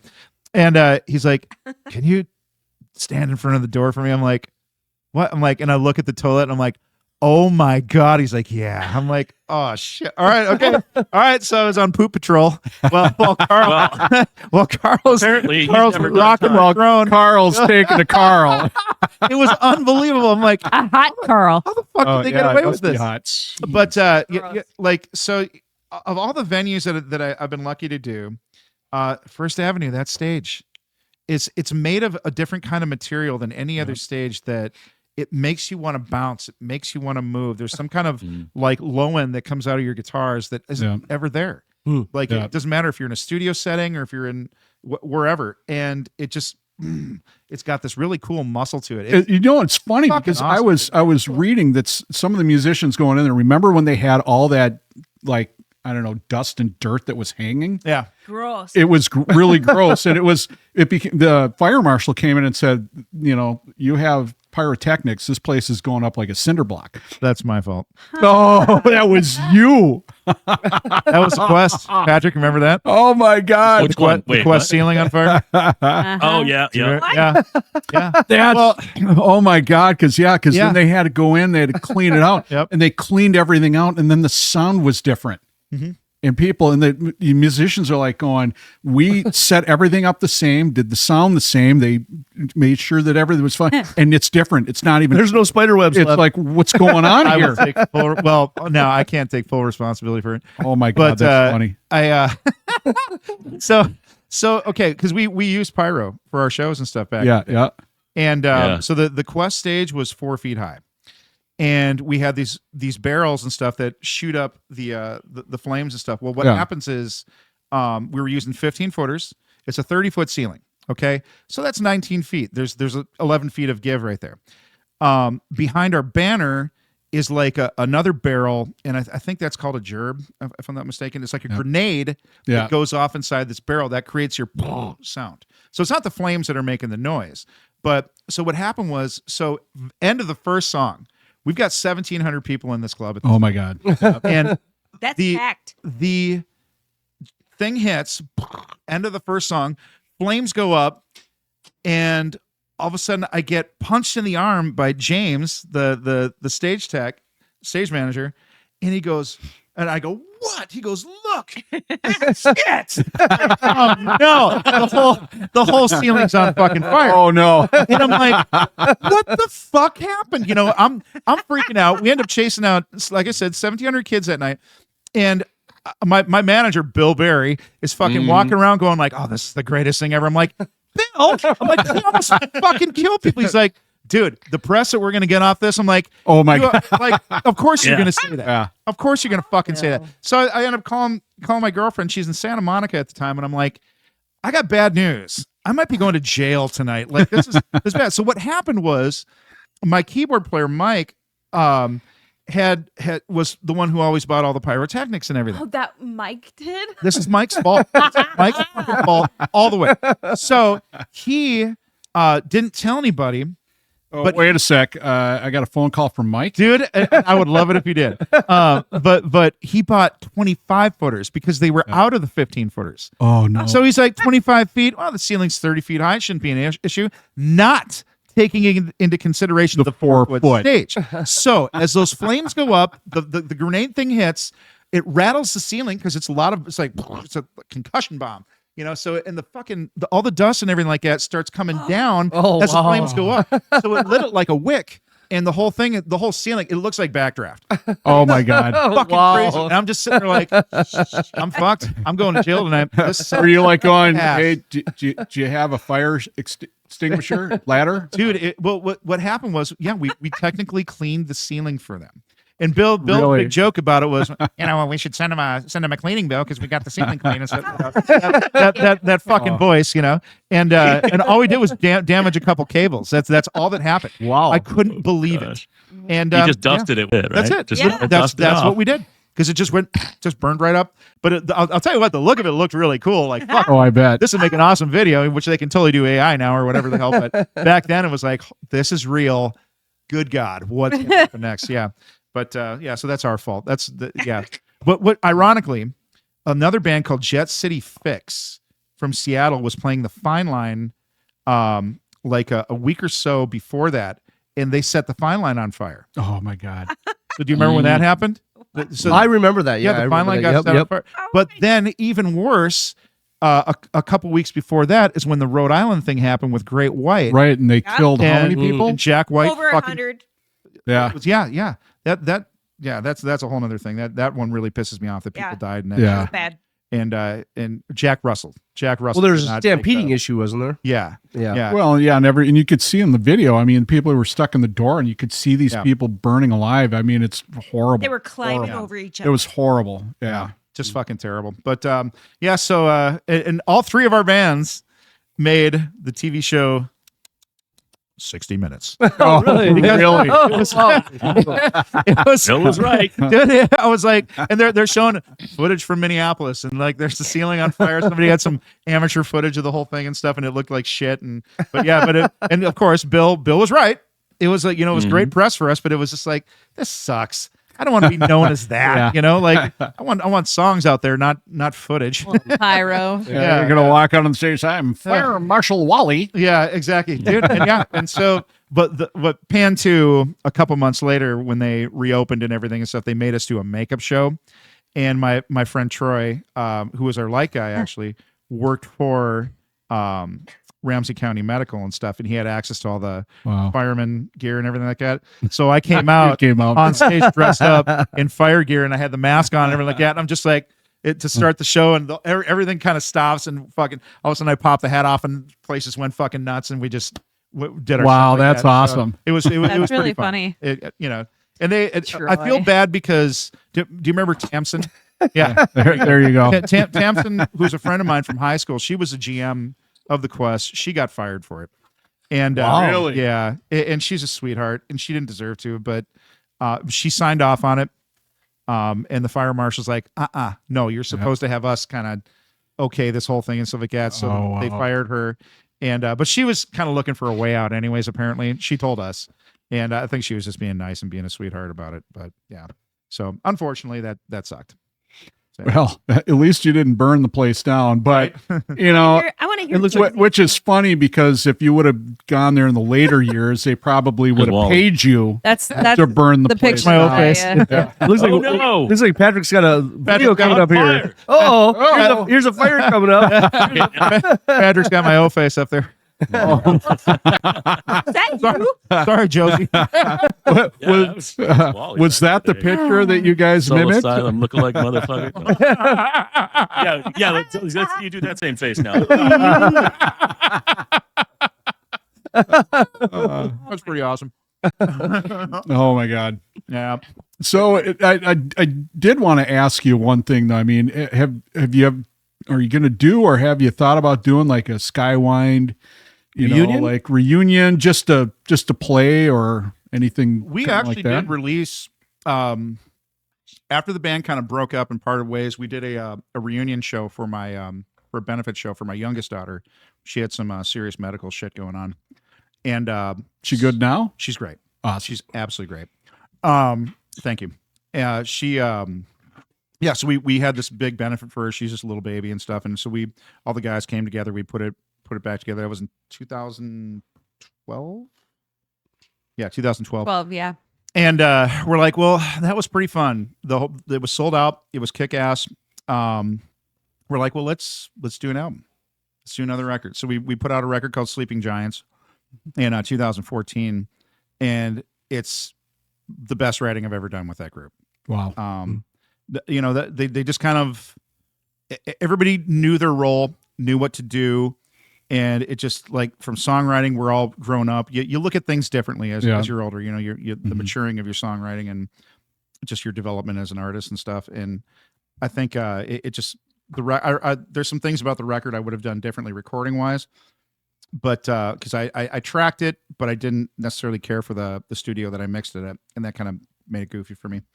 But that being said, the album's phenomenal. And then we ended up doing a 20-year anniversary, 20-year anniversary show called 2-0 instead of 02, which was Awesome. we did 2-0 and retracked some of the older demoed songs that we had done back when we were just a baby band. Oh man, I got to tell you, when your demo came out, was it Limage?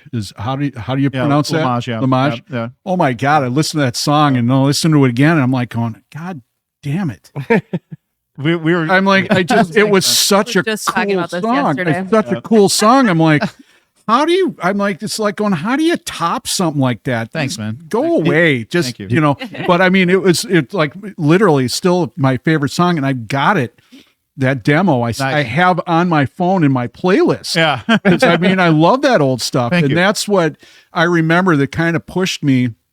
And the guys that I was playing with, when we saw you guys, we thought we were pretty good, and then we saw you guys, and I'm like going, oh, we suck. Oh no, I could have we told you suck that. again. Oh, we suck again. Josie, have you ever done any remakes of his music? I take that as a Not yes. yet. Not yet.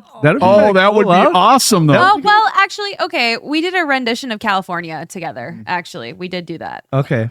which is pretty awesome. Yeah, that turned out very well. For when we did our anniversary show, she came up and sang. Kat Perkins used to come out and sing a part. Like when we toured with her band Scarlet Haze back in the day, and so I would come out and do some songs with her, and she'd come out and do some stuff with us. And we have a song called California that she'd come out and do the second verse, and we had good harmonies on the second chorus and just everything. It was really, really cool. And then Josie liked it, and she's like, well, can I do it? Absolutely. That's cool. That's Oh, awesome. yeah. Yeah. So that was kind of like her whole introduction right there to, Yeah. Because at that point, I was also singing backing vocals on all the other songs too. So I would play the whole set with them. Yeah. Which is wild. Just like when David Driven did Simon and Garfunkel, that'd be like great. that would be really cool. Yeah. It would a be, remake of one of their old songs. Right. That'd be kind of fun to do. Huh? Yeah, back to the Limage thing though.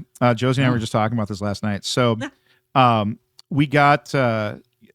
This is kind of like toward the end of a very, very long story that I won't fucking bore you guys with. But we got an offer from to sign with Atlantic Records. Yep. With Lava Atlantic, and that was Jason Flom who ran it. He I think he's now the president of We Air or whatever, Warner, whatever. Yep. Yeah, it was something like that.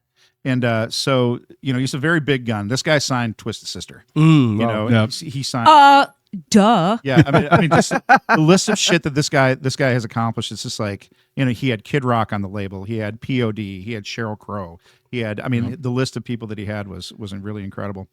And so he ended up bringing us out to New York and stuff like that. We ended up doing a showcase for him and stuff. And for one reason or another, it just never happened. They offered us a deal, but it was kind of a developmental deal, which means that you would be taken off the market for like 9 months. Oh, you couldn't go out there and do yeah. anything or try to whore yourself out to anybody else or whatnot. Yeah. So he was like, we want to hear another song that could be potentially a single off the record. So we went back in and we wrote L'Image. Yeah. Okay. And I called my lawyer, Owen, and Owen's like, rip up the fucking deal. It's wipe your ass with it. It's a complete piece of shit. Yeah. I'm like, okay. All right. Done deal. Well, then we're still going to send him the song. He's like, fuck yeah, send it to him. Well, in our rehearsal space, somebody had like left this like fake, well, completely fake, of course, because nobody has a fucking $1 million bill, but a $1 million bill was laying on the floor. So I scanned it in my office and fucking put it on the CDR label. And so it says Skywind with $1 million bill on it, L'Image, and that's what we sent to the label, more or less, to go. We're not taking your shitty deal and stuff. And I just told Josie that story last night, and I'd totally forgotten about that. I fucking even did that. All right. That's so dad. Here it goes. Pro move. I love it. That's a total pro move. There's a couple bands that did sign the shitty deals, and they're paying for it. You lose your rights to the songs. Yep. Like one band in particular, I don't want to mention them, but yeah, they just got really fucked over. Yep. They bent over and took it. They really did. That week that we went out and because we got Rick Rubin had called us after the head charge thing, and so he had Rick Rubin had flown us out to Hollywood for several days. And wanted to meet the band, wanted us to. This is all, like I said, part of a much larger story. But even he, like that week before going out there, I got a call from an office in New York, a legal office, saying, "Hey, we heard Rick Rubin's interested. We want to give you $500,000 for all your publishing right now." Ooh. And I'm like, okay. Literally called my direct phone. I'm like, this is fucking weird. Okay, It is weird. This is very weird. Then I got a call from Dina Paredes, the A&R rep for Rubin for American Records, and Dina was like, "Well, Rick wants to give you $500,000 to do the record, start off with." So I was offered $1 million in 1 week. Wow! But it would have been more or less the David Bowie deal, where if I take that $500K, I'm not going to make any more money off these songs if something hits. Yeah. So the label's going to get Everything. Yeah. So I'm going to get fucking destroyed. So naturally called Owen. No, tell him to throw the whole fucking deal away.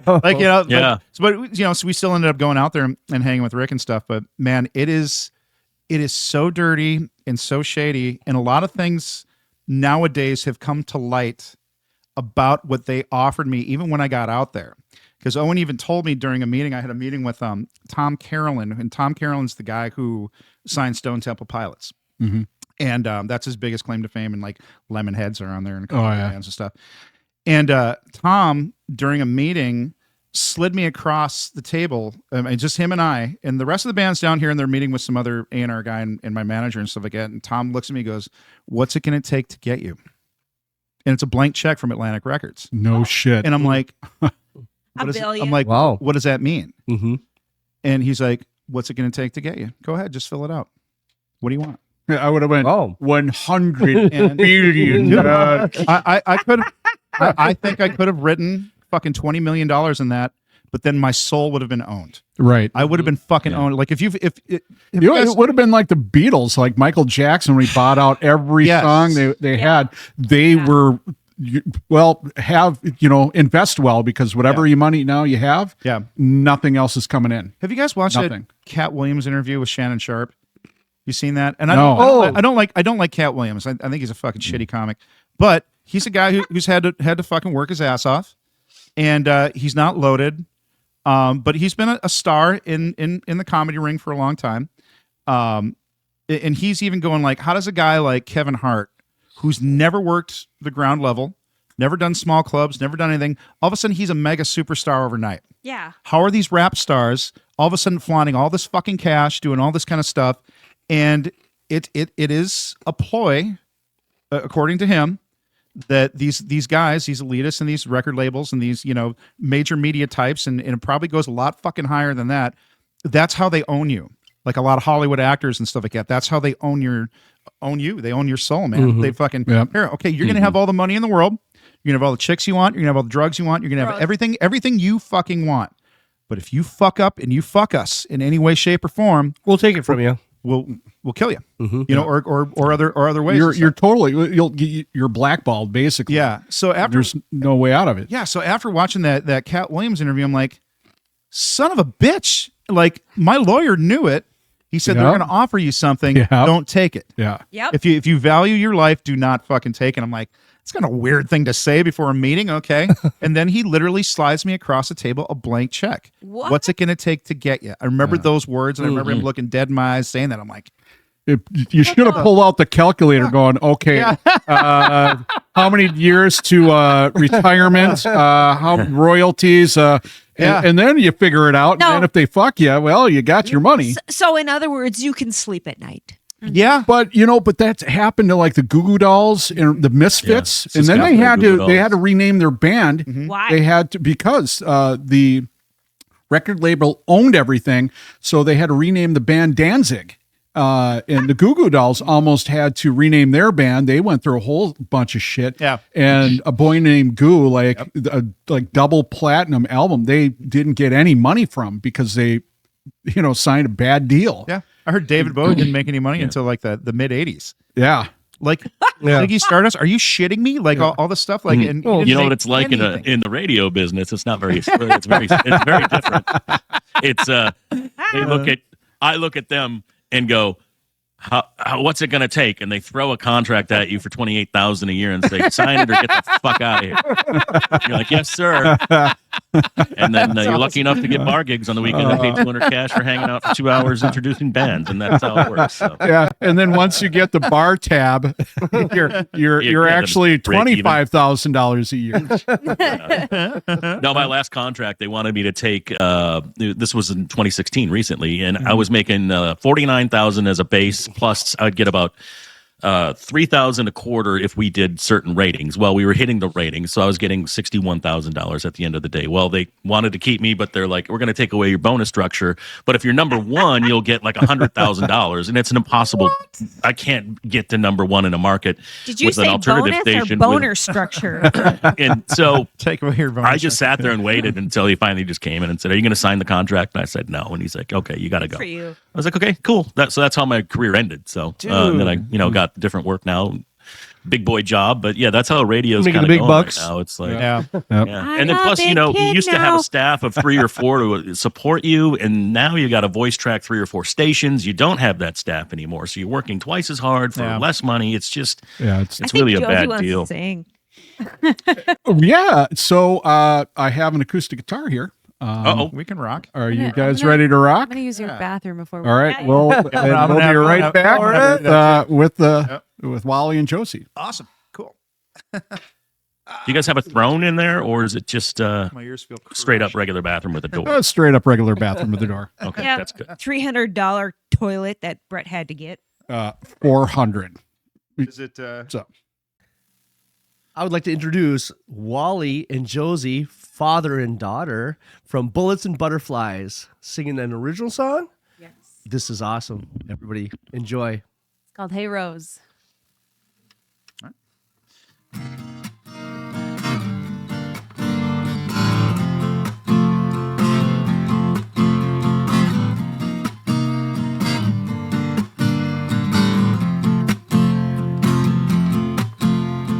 Hey Rose, why do you turn a blind eye while they feed to their lies,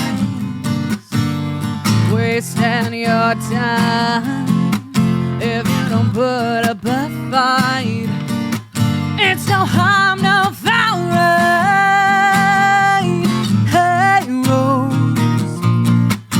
Won't you take out those colored glasses, darling? Oh, can't you see love for what it was, what it is? You're blinded by that glass wall of your ignorance. It's your only defense for what it was and what it is. Hey, Rose, aren't you tired of the way they make you feel day to day? No appreciation, same old situation, yeah. Still you say it's all okay. Hey, Rose, won't you take out those colored glasses, darling? Oh, can't you see love for what it was and what it is? You're blinded by that glass wall of your ignorance. It's your only defense for what it was and what it is. You better open your eyes, take all the other skies. Don't let them take it too far. Too far. You better open your heart, let them see who you are.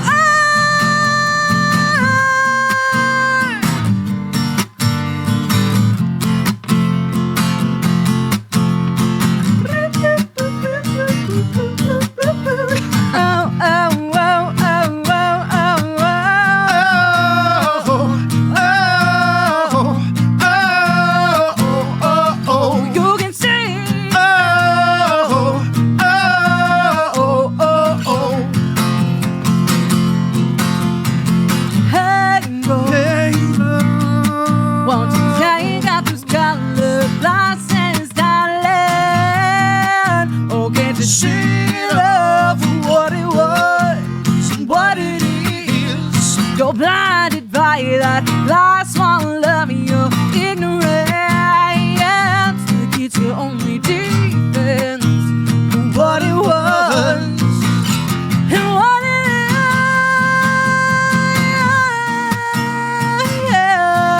is. Say wrong.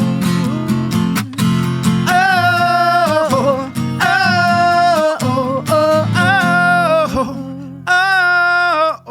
oh, oh, yeah.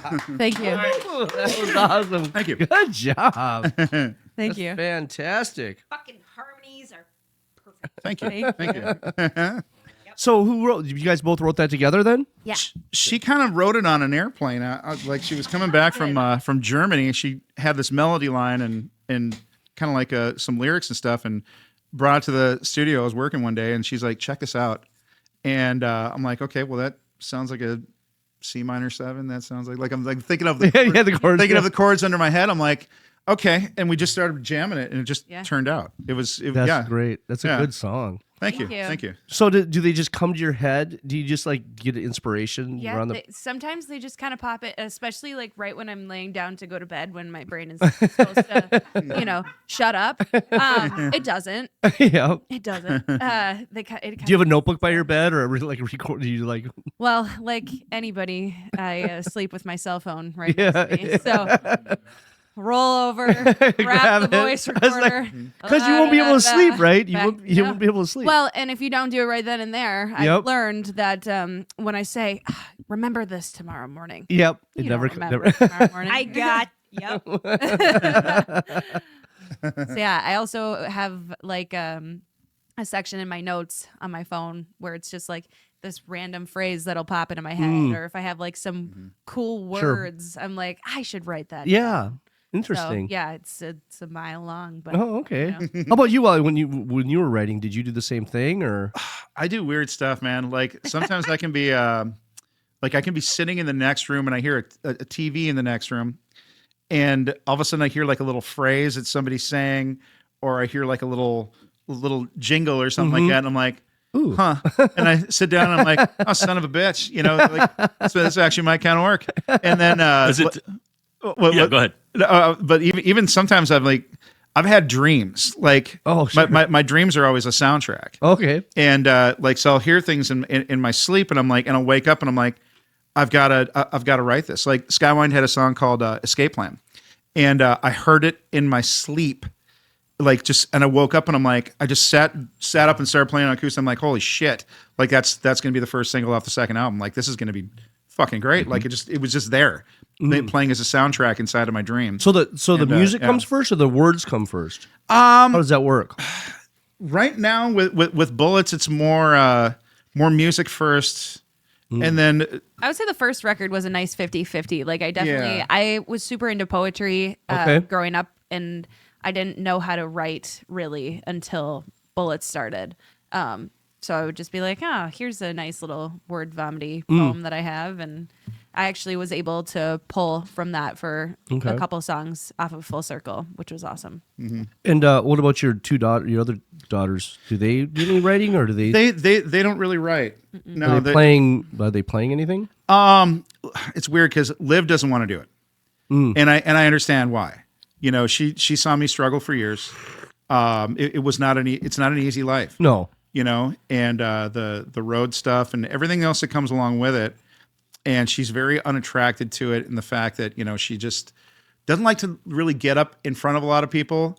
But man, when she does, She's it's incredible. great. And yeah, like I said, man, she'll drive. Well, you to she's tears. young, so maybe it'll come to fruition later. You know, who knows? Well, and when I was her age too, not that it was that long ago, but that's kind of when I went through a phase too, where I was like, I don't really think this is for me. And then Boys. Yeah, this is true. Yeah. yeah, I had a lot of decisions that I had to make in a very short amount of time, and you know, thank God every day for it. So Yeah. Well, you know, all those things they don't come until later that you really appreciate. You know, I was introduced to a keyboard when I was young, even a guitar when I was young, and I just I just couldn't do it, and it didn't come until like 40. Yeah. You know. Sometimes it just clicks. Yeah, it clicks Just after a while. It's clicks like, like God, that, you know, and then you always go, I wish I would have done that, you know, when I was younger. But, well, you know, who knows Yeah. why the path is the way it is. Yeah, and maybe she'll get back into it, because I tell you what, I mean, Josie and I both agree that for what she does and the natural pain Talent. and delivery that she has in her voice, she kicks our ass in so many other ways that we don't, you know, like Josie technically is so far ahead of the game and everything. Like, she knows all the monkey tricks. She knows Fantastic how to use her range, Yep. and all that kind of stuff properly.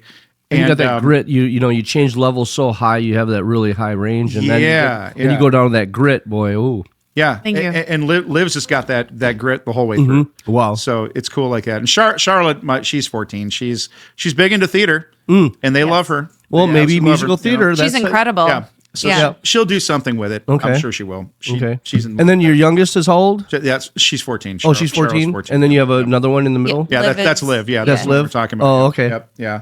So yeah, but Josie's the one who's taking it upon herself to Patrick, make. what do you think? He's not It was listening. awesome. So when did you decide that's just like, oh, this is what I want to do? I'm listening. Teasing. Well, I went to after high school, I went to esthetician school, and for people who don't know what that is, I learned how to do, like, you know, professional facials, waxing, all the things. And I kind of thought that was going to be what I did. I was going to, you know, chill, stay in my little small town, You have to pluck whatever. pubic hairs and stuff. Yes. I did. You know that scene in Deuce Bigelow? Waxing and, I can see why you wouldn't want to do that. Yeah, I mean, it's for some people. It's not. yeah. But yeah, I went to school for that, and then when I was getting close to my graduation date, he actually called me on my way out of school and was like, hey, there's this Sarah McLachlan song that I think you and your sister should record. And I had been in a band in high school, but I kind of decided it wasn't going to be my path. And then I was like, yeah, you know, I'll record that song, whatever. That was kind of the first thing that I was going to do. What song was it? Possession. Yeah. I can never remember the name. I can remember the chorus, but yeah, that was what we were going to do. And then I was also going through a Dropbox folder that we had that was pretty old that had our song Seasons on it, just the instrumental portion of it. And I was like, you know what? I'll take a stab at writing. Why not? And Good for then you. we ended up recording that, and then it kind of became a thing where it was like, okay, well, what are we going to do with this? Like, we can't just let it sit around.